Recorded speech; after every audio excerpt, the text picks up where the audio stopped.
Olá, boa noite, tudo bem? Aqui é o André Ascar. Vim aqui conversar com vocês nessa noite de segunda-feira para falar sobre a oscilação vertical. O que é? De onde vem? O que fazem? Bem, basicamente eu vou falar sobre esse elemento na corrida, que é a questão de você estar, olha o nosso corredorzinho aqui, ó. Parará, parará, durante a corrida oscilando, correndo, quicando. Quando você oscila muito o seu horizonte, fazendo força indo para cima, o quanto que você sobe e o quanto que você desce durante a sua corrida. Tchuc, tchuc, tchuc. Basicamente é isso, a tal da oscilação vertical. Por que você tem que se preocupar com isso? O que acontece quando você salta muito durante a corrida? E por que é interessante e como que é interessante você alterar isso? A oscilação vertical muitas vezes era algo que era até desconhecido da grande maioria dos corredores, que acabou que a tecnologia jogou isso na nossa cara. A tecnologia veio com o Garmin, que tem um Running Dynamics, que é um dispositivozinho, diria que é um algoritmo que tem dentro dos dispositivos dele, que vê justamente o quanto que você oscila de cima a baixo. Que isso chamou a atenção justamente de muitos corredores que não prestavam atenção nisso, do quanto realmente ele estava oscilando.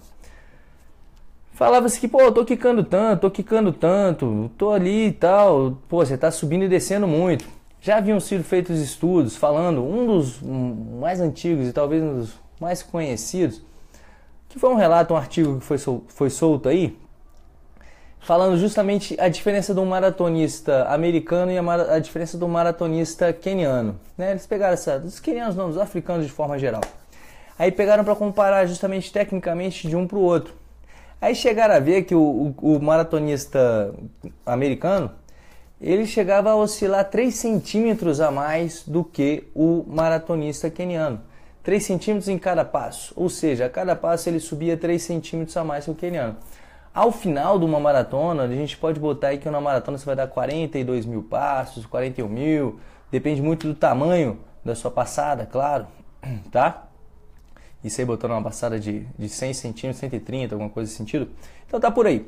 Só para ter uma noção, esse maratonista que foi comparado com o africano, ele acabava que ele subia e descia 2 World Trade Centers a mais do que o maratonista africano. Ou seja, ele gastava energia indo para cima. Subia duas vezes o World Trade Center. O World Trade Center, para quem não se lembra, é aquele atentado de 11 de setembro que veio abaixo, que era um prédio alto para danar. Então, ele subiu e descia aquilo lá. Olha o tanto de energia que essa pessoa desperdiçou para ir para cima, ao invés de gastar energia para ir para frente. Então é basicamente isso que a gente tem que se ater quando a gente para olhar a oscilação vertical, para a gente perceber essa nossa oscilação. Porque além da energia que você gasta para ir para cima, que você não está gastando para ir para baixo, no momento que você está indo para baixo, lembra do seguinte, quanto mais para cima você vai, maior vai ser a aceleração do seu corpo contra o solo. Se você tem uma maior aceleração do seu corpo contra o solo, alguém vai ter que frear esse movimento. Porque você não vai ser esmagado, você não vai ultrapassar o solo. Lembra sempre do velho Newton, que fala da ação e reação. Então, se o corpo está vindo contra o solo, está acelerando contra o solo vai acelerar contra esse corpo. E quem vai frear tudo isso? A depender da sua técnica, pode ser mais o seu músculo ou mais o seu osso, dependendo do movimento que você tiver com a sua articulação, como você estiver entrando com o pé, tudo mais. É outro quesito que a gente sempre fala, mas hoje eu não vou falar muito sobre isso. Vou falar sobre essa questão da frenagem, do desgaste que você tem maior no seu organismo, principalmente porque a contração excêntrica é aquela justamente quando você está fazendo aquela força, certo? Você tem a contração concêntrica, a força que você tem que fazer na fibra muscular excêntrica, e a concêntrica, quando você está alargando o músculo, você vai freando para esse músculo devagarzinho contra a resistência dele. Então é justamente isso. Quando você está freando o movimento, você está trabalhando seu músculo dessa forma. E dessa forma, você acaba lesando mais as fibras musculares. Com essa frenagem, quando você está deixando, você está sendo vencido pela carga, por assim dizer. Então, com isso, você acaba lesando mais as suas fibras musculares. Você tem um desgaste maior do seu organismo. Então, além de você ter um desgaste maior energético fazendo força para cima, você ainda tem um desgaste maior de força segurando essa energia para baixo, segurando o seu pezinho para baixo, essa aceleração que você faz contra o solo. Então, são 2 pontos que você tem que se ligar na questão da oscilação vertical, indo para cima ou indo para baixo. Entendeu? É tudo uma questão de potencializar a energia que você gasta durante a corrida. Tentar sempre colocar essa energia para ir para sempre. para frente, para a direção que você quer ir. Aí você para pensar, então é melhor eu não oscilar nada a minha dinâmica durante a passada e tudo mais? Bom, fica difícil de você não oscilar nada. Até mesmo porque a gente necessita um pouco dessa aceleração contra o solo, justamente para quê? Para a gente trabalhar o nosso potencial elástico muscular. Aí entra outro ponto sobre essa questão da aceleração, de como que você está acelerando o seu corpo. Não pode ser de mais e nem pode ser de menos. Aí a ciência já comprovou alguma coisa do que é bom, do que não é bom? Bom, o que eles fazem normalmente é olhar os tops, os melhores, do que eles vêm fazendo, o quanto que eles oscilam, onde é que está mais ou menos a oscilação, para a gente ter uma noção de onde que seria o ideal para você trabalhar, para você não trabalhar nem tão pouco, nem tanto, entende? Nem subir 10 centímetros, nem 3 centímetros de oscilação, 2 centímetros, digamos assim, coisa bem curtinha. Então acaba que eles acabam oscilando ali 4 a 5 centímetros, é um nívelzinho onde que se encontram os tops da corrida, os elites mundiais, digamos assim. É onde as pessoas pegam como exemplo as melhores técnicas, por assim dizer. E assim, torna-se esse um parâmetro, mais ou menos dentro daquela ideia dos 180 passos também, de que a elite corre dessa forma, e a gente depois vai explicando por que eles correm dessa forma. E assim eu expliquei para vocês o porquê que você não pode oscilar muito, para você se desgastar menos, e porque você também não pode oscilar nem tão pouco, beleza? Se ligue então na sua passada. Normalmente, quando você estiver quicando muito durante a passada, você está gastando energia para ir para cima e está gastando mais energia para se frear indo para baixo. Como que você pode melhorar isso? Aumentando a sua cadência, passando menos tempo sem o pé estar no chão. O seu pé tem que estar num contato no chão o mais rápido possível, porque justamente isso vai evitar com que você fique muito tempo no ar. Muito tempo no ar quer dizer que eu vou gastar muito tempo para descer. Então, explicando mais uma vez, aumentando a cadência, você diminui esse tempo ocioso, digamos assim, que você está no ar e você se freia menos. Então, aumentando a cadência, mais uma vez você melhora a sua eficiência na corrida, tá bom? Aumentar a cadência demais, vou para 220 passos por minuto. Calma, gente, você precisa fazer força a cada passada também, você tem que gastar energia no alto, aumentar a passada, tem sempre esse ótimo. Mas aí, isso é outra conversa. Qual o melhor treino para melhorar a questão da oscilação vertical? Os educativos são excelentes para isso, para justamente você ter um controle motor da força que você exerce para não fazer força no seu corpo para cima, para você ter o tempo de resposta no solo, o seu pé bater e você puxar a perna ao invés de você bater e a sua perna empurrar o seu corpo para cima. Entendeu? Para você ter a força simplesmente para apoiar o seu corpo e não apoiar e jogar para cima. Você apoia o seu corpo, deixa o peso passar sobre o seu eixo. Você apoiou o peso do corpo aqui, o peso está passando, lembra do ponto? Estou em desequilíbrio e aqui eu acelero o meu corpo. Eu não acelero o meu corpo antes da hora. Eu apoiei o peso, pum! Se eu já apoio fazendo força, eu tendo a apoiar e fazer a força aqui. Se eu não deixo desequilibrar o meu corpo para depois exercer a força, eu acabo que vou aplicar essa força no solo aqui nesse ponto e o solo vai aplicar uma força para mim aqui. Então eu tenho que passou, aí eu vou absorver o impacto, meu corpo está caindo porque eu estou em movimento. E aqui eu exerço a força para me empurrar para frente, correto? Isso tudo, fazendo os educativos, você vai conseguir ajustar esse timing do seu muscular, do seu motoneurônio, digamos assim, para você ajustar isso, o tempo certo de você exercer a força. Quer saber mais sobre quais educativos? Lá no Corrida Perfeita tem, é só você ir lá no método e dar uma olhadinha. Se você não sabe onde encontrar, método, tá lá no corridaperfeita.com, dá uma olhada. Como fazer para manter um ritmo do início ao fim? Bom, nada melhor do que para você aprender a fazer uma coisa certa, é você treinar a fazer essa coisa certa. Bom, é você encaixar o ritmo. O seu ritmo, como que você pode ajustar isso? Tem uma coisa muito simples que é o tal do metrônomo, que você pode botar aquela musiquinha, ou então para vibrar no seu telefone, que fica para você ir marcando o seu passo, para você ajustar o seu ritmo. E nisso, quando você ajusta já essa cadência, fica mais fácil de você depois automatizar esse serviço, digamos assim, para você nem ter que pensar muito sobre esse tempo de contato no solo. Você tem que treinar isso, você tem que praticar isso para isso se tornar um hábito na sua corrida. Agora, se você tem o hábito de fazer aquela passada larga, flutuando,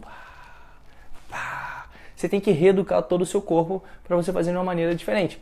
Eu já falei por que essa maneira é diferente. Ela é mais eficiente. O treino de tiro é uma boa forma de aumentar a cadência? O treino de tiro é excelente. Porque no treino de tiro o que você está buscando é velocidade. E como que a gente fica mais veloz? Ou você aumenta a cadência, ou você aumenta o tamanho do seu passo, ou então você aumenta os dois. Só dessa forma você consegue ser mais rápido. Então, no seu treino de tiro, você pode treinar a técnica também, pensando muitas vezes, eu vou alcançar um pace agora de 4 por quilômetro, só que eu quero aumentar a cadência mais do que aumentar a minha passada. Eu quero aumentar o meu ciclo de passos do que fazer mais força, aumentar a potência na saída para me empurrar. Isso tudo você vai ajustando no seu treino. É só ver o que você vai fazer naquele treino de forma específica. Na subida devemos aumentar a passada ou diminuir? Com certeza diminuir. Por quê? Esse é um assunto interessante, porque você tem que diminuir a passada, que é basicamente pega um pouco dessa questão da oscilação vertical. O que acontece quando você aumenta a sua passada na subida? Deixe-me ver aqui. Deixa eu pegar esse livro aqui. Pronto. Tu tá aqui. Tu vai subir, certo? Olha o nosso bonequinho aqui.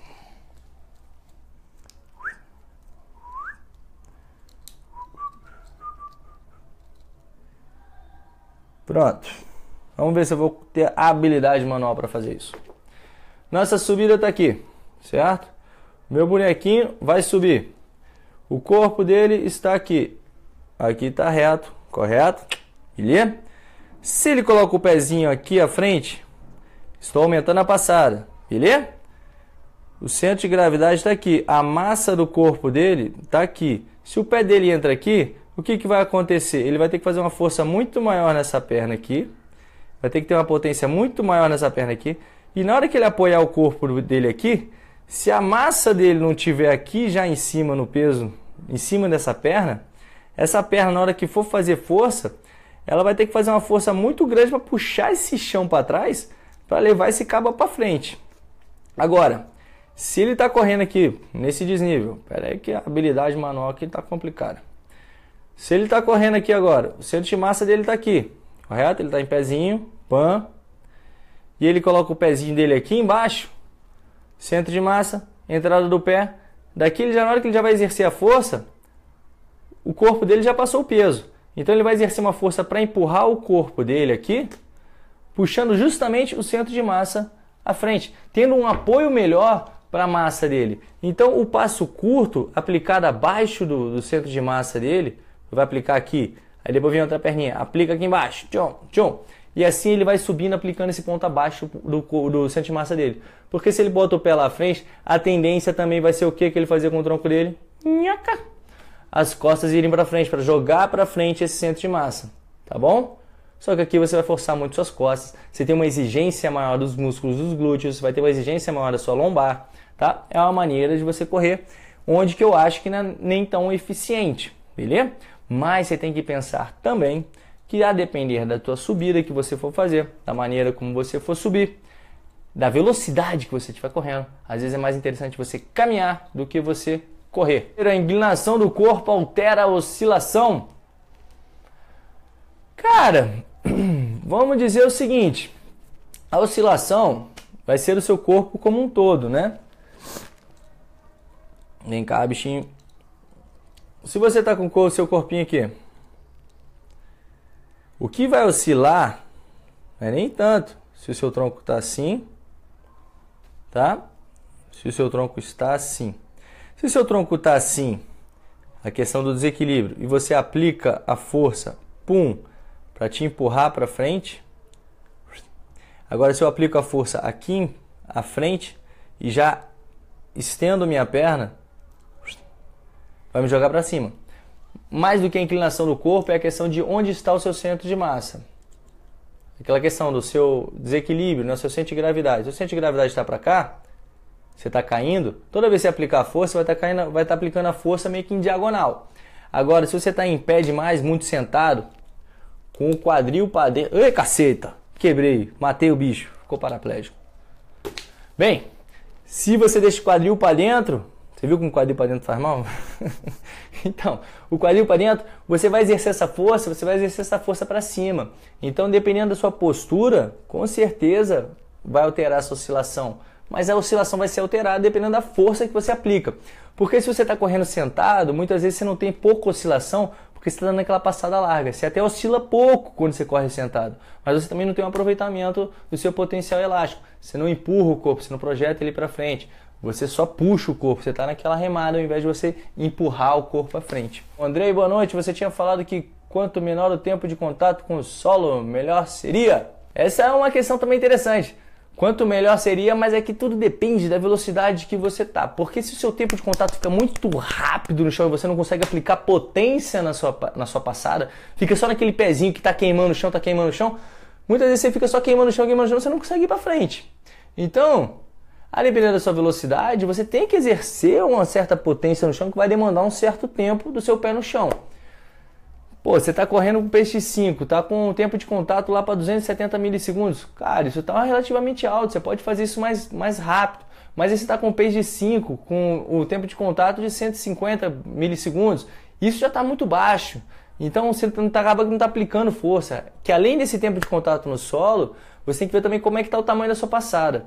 Sua passada, se o tempo de contato no solo estiver pequeno e a sua passada estiver pequena, curta demais, de acordo com a sua velocidade, você tem que rever isso. Às vezes você colocar um pouco mais de potência nesse pé para te empurrar, vai te ajudar a você ter um ganho justamente nesses números que você tem que ir ajustando e balizando um aqui, outro ali e tal, para adequando para uma corrida mais eficiente. Porque você tem que botar potência também, né? Dependendo da velocidade que você quer ir. Para você ficar ali só rapidinho, trabalhando com a gravidade, você pode bater rapidinho, pé quentinho, porque só quem vai estar te empurrando para frente vai ser mesmo a gravidade. Mas quando você já começa a exigir um pouco mais de potência para se deslocar, porque o seu deslocamento vai estar um pouco maior também, então é interessante que você tenha um pouquinho mais de tempo para você empurrar o corpo para frente também. Pegar o pé no chão e empurrar para frente, porque senão você não consegue esse tempo de contato para aplicar a potência no chão, para te levar à frente.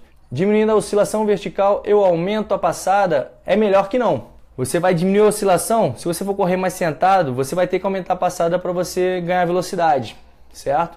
Mas se você tiver um trabalho de passada bem rápido, quando um pé sai o outro já entra, justamente essa questão do aumento da cadência, você consegue se manter numa certa altura, porque na hora que você já tirou um pé, o outro pé já está entrando. Só que ele não está entrando a 1 metro, ele está entrando a 1,40 m. Então essa velocidade que você tem que ter, essa agilidade, para justamente você oscilar menos de pum, pum. Então não precisa muito aumentar a passada em si, isso aí a gente tem que ver. Eu corro na areia e também no asfalto, seria o mesmo tipo de passada para ambos? Quando a gente fala em tipo de passada, seria o tamanho da passada, né? Se a gente parar para pensar sobre a questão da velocidade que você está aplicando num na outro, se você estiver na mesma velocidade no asfalto ou na areia, a passada é a mesma. Só que na areia você tem uma certa dificuldade maior para se deslocar, porque você tem uma força de reação no solo menor, você tem uma absorção do impacto justamente com isso, você tem uma força menor para te gerar para frente. Então você acaba perdendo um pouco dessa energia para você aproveitar da passada anterior, certo? Então acaba que por isso fica difícil de você exercer a mesma velocidade. E já que sua velocidade não é a mesma, então sua passada tende a diminuir um pouquinho mais, para a gente manter a cadência, mantendo a passada um pouco menor, porque é questão da velocidade. Velocidade diminuiu, algumas coisas tem que diminuir. Ou diminuir a cadência, ou diminuir o tamanho da passada, ou então diminuir os três. E eu acho interessante que você mantenha a cadência mesmo com um passinho curto, justamente por esse quesito de estar se deslocando. Você vai mantendo a cadência e vai fazendo menos força para se deslocar. Sou pesado, consigo ser rápido por até 3 km. Como melhorar essa distância nesse bom ritmo? Cara, isso aí é basicamente resistência. Você está com pouca resistência, você tem que treinar mais para você ter um ganho de resistência, ganho tanto de resistência de força quanto resistência aeróbica. Eu não sei onde que você está quebrando, se é por falta de coração, se é por falta de perna. Então isso tem que ser analisado. E basicamente é treino, cara. E se você está pesado, lembre-se que quanto mais leve você tiver, mais fácil vai ficar a sua vida, porque é menos peso que você tem que carregar. É menos peso que tem que carregar para frente, é menos peso que tem que carregar para cima, é menos peso que tem que carregar para baixo.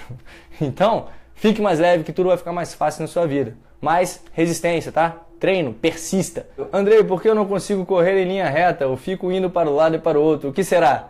Você já pensou em largar a cachaça antes da corrida, cara? Tô brincando, Luiz, tô brincando. Cara, isso tem muito a ver com a estabilização do seu quadril, principalmente do seu quadril. Você tem que perceber como é que o seu quadril trabalha. Isso tende a jogar a perna para um lado, tende a jogar a perna para o outro. Às vezes pode ser movimento do seu braço que está jogando para um lado, para o outro, está cruzando a frente. Você tem que tentar canalizar sua energia toda para ir para frente. Pum, pum, pum, movimento retilíneo, eu quero botar energia para ir para lá. Se você começa a cruzar para cá ou cruzar para lá, é a energia que está jogando para lá e jogando para cá. Alguém tem que compensar. Normalmente é a perna que compensa, vai para lá e vai para cá. Aí você vira o corredor baiano, aquele do axé, que aí vai indo. Então, tenta colocar o braço reto, postura, perninha reta e centraliza com o quadril, fortalece esse quadril para fazer esse movimento retinho, beleza? Bom, gente, espero que vocês tenham gostado da live de hoje, falando sobre oscilação vertical e algumas coisinhas mais da nossa corrida querida de cada dia. Tenham uma boa semana. Lembrando que sábado que vem vou estar em Salvador, vou correr a corrida farol a farol, os 21K lá, maneiríssimo, vai ser fera. E no sábado vai ter o workshop Corrida Perfeita pelo Brasil, que vai ser bem legal, vai ter muita prática, vai ser bacana e vai ser fera, né? Não posso deixar de falar que vai ser fera.